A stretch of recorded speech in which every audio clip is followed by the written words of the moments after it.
Why do you continue to prosecute a war that the American people aren't behind? The question I would ask to you and to others is, what is the cost of a nuclear-armed Iran? What is the cost to the American people if the world's most dangerous regime has a nuclear weapon? But the truth is, they don't want war coming to this shore, and when you do a decapitation operation, the likelihood is going to be exchanged in the United States. There's no evidence that we are safer because of this war. We did not have any evidence that Iran intended to imminently attack this country in any way. Seth, here's a few more. Let's talk about how you're prosecuting the war. What is your response to targeting that has resulted in the destruction of schools, hospitals, civilian places? Why did you cut by 90% the division that's supposed to help you not target civilians? And do Cotton, Senator Gillibrand, and then Senator Rounds. Thank you, gentlemen, for appearing before this committee, and thank you for the closed session prior to this. I don't know if you fully appreciate how much the American people do not support this war. It is an unauthorized war. Normally, when you come to Congress, it's a way for the American people to be part of that discussion. The American people, particularly in my state of New York, are upset for a lot of reasons. First of all, this war is costing so much money.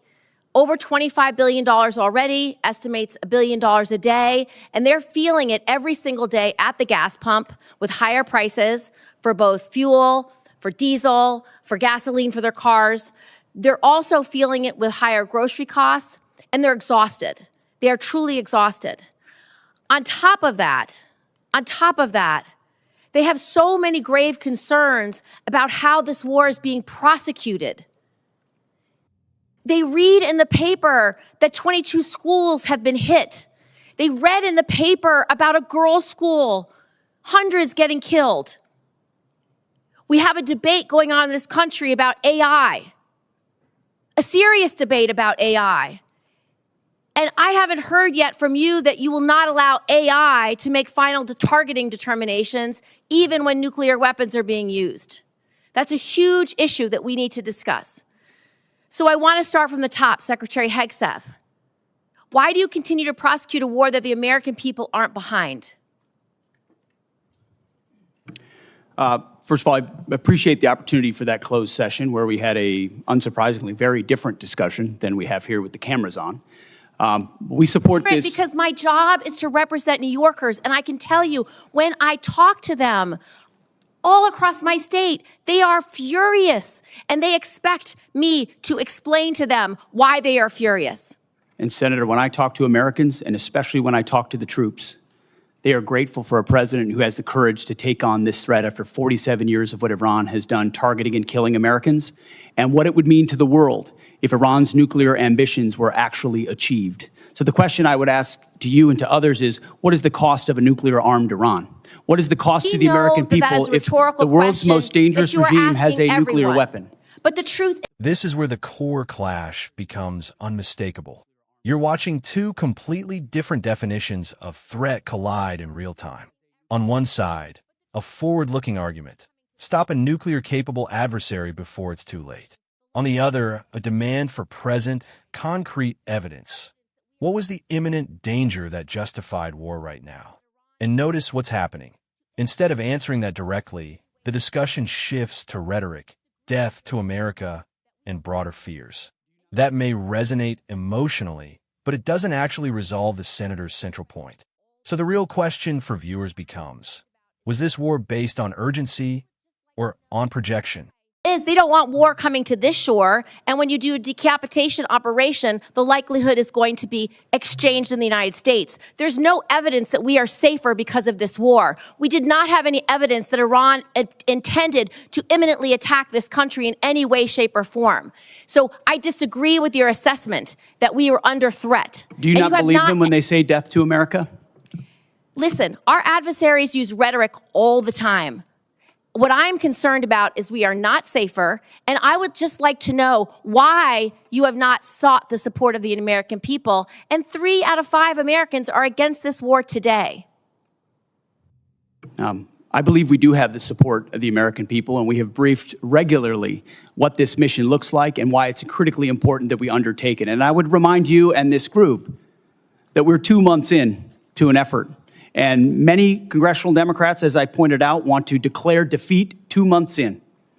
Iraq took how many years? Afghanistan took how many years? And they were nebulous missions that people went along with. This is different. This is a defined mission set that we have had great success in pursuing against a determined enemy who seeks nuclear weapons. And I'm proud of the opportunity to remind the American people, because they believe in it as well, that they can't have it. You don't care whether the American people support this war. The American people are quite smart. They understand and see through spin. They know that a regime that says death to America, that seeks nuclear weapons and the ability to deliver. Did they lie about the range of their missiles? How much more? Because I saw a 4,000 kilometer missile. How much more will you ask the American people to pay for this war? Diego right Garcia. now, do you want it $1 billion a day? Do you want it $2 billion a day? You're asking for $200 billion more to fund this war and to make sure we have. We didn't ask for $200 billion. I don't know where you got that number from, Senator. I think you got it from the news, which you should be careful what you read in the news. Okay, Mr. Hegseth, Secretary Hegseth, here's a few more.